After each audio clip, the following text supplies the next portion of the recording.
Hello Assam खुलुमबाय बयखौबो। इन्डियानि चेम्पियन्स हायद्राबाद एफसीआ नेक्स्ट बिग टेलेन्ट नागिरनानै फैगासिनो दङ जोंनि स्टेटआव। स' बेनो चान्स गावबागावनि प्रोफेशनेल केरियारखौ बानायनो थाखाय।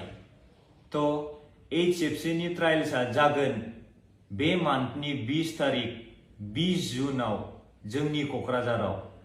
थ' बयबो गोसो गोनां फंबायफोरा फैनानै गावनि रोंगौथिखौ देखायगोन होनना आं आसा खालामो आरो बे मोनसे जोबोद मोजां क्लाबाव गावखौनो गेलेगिरि बानायना लागोन होनना आं मिजिंथिबाय।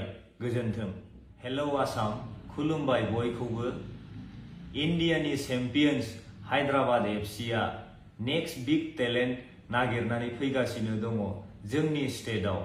स' बेनो चान्स गावबागावनि प्रोफेशनेल केरियारखौ बानायनो थाखाय।